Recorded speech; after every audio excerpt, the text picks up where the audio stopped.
This is, as I said, an obligation. It is part of the Brussels Agreement. It is part of this new basic agreement. It is part of the policy of every country of the Quint, and it is in the conclusions of the Council.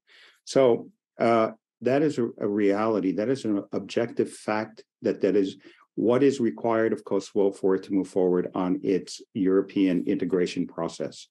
So the question is, how soon will it happen, and how soon will the government of Kosovo accept that and acknowledge that that obligation?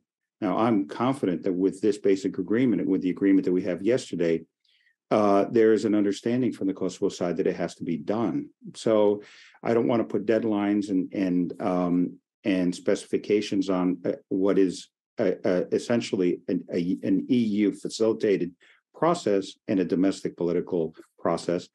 But I do want to say that it should be that the discussions about the implementation should begin immediately. And I do want to say a couple of words about the meetings yesterday. Now, it is true that in consultation with our European partners, the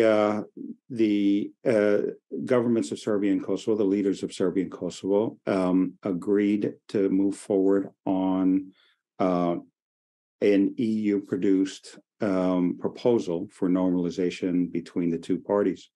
We support that, but while it was an important step, the hard work of implementation, of agreeing to an implementation annex, still remains, and we still want to see the two parties move forward on that on an expedited basis. What we wanted to make sure is that there was no confusion about our position on the European proposal on normalization. Now, this is the European proposal is not about mutual recognition; it's about normalization. And we wanted to make it clear that that's as far as this agreement goes.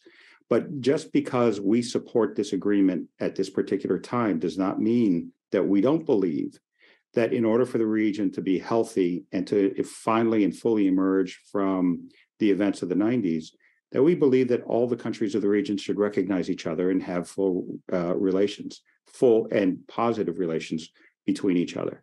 So that is the reason that we put the word in, that we encourage the word eventual to be added to the letters, so that people understand that we are not looking to change the draft of the European proposal, but that we haven't lost sight of what ultimately we'd like to happen in the Western Balkans. You know, when we talk about the Association of Serb Majority Municipalities, we're talking about a level of self-management that would not interfere with the constitutional order of Kosovo, the legal structure of Kosovo, or the functionality of Kosovo.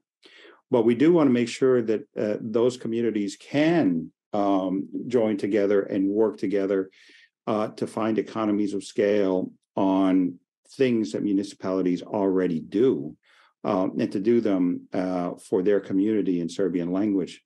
I don't think that there's anything scary about that, and I think that there's a lot of validity to the requirement to do that. And with regard to the Serbian Orthodox Church, there is some discussion of it in both the Brussels dialogue and in this current agreement. So I think the parties can expect a European-like consideration for minority groups and for the church.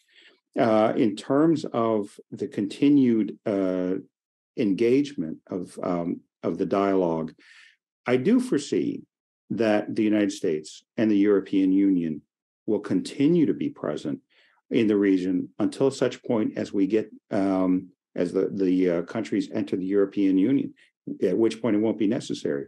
But in the meantime, we do want to partner with the countries of the region. We do want to support them in their democratic and economic development. So I do envision that there will be a role for the international community in both countries for a while. Now, to bring other parties and other structures into the dialogue would depend on the European Union and the European facilitated process. So I personally believe that the best way forward for that community is to insist that its rights and the health of its community be addressed through its relationship with the government that represents them. Now, that said, I don't speak for the European Union as to whether this should be included in the dialogue or not. All I can say is that currently it is not part of it.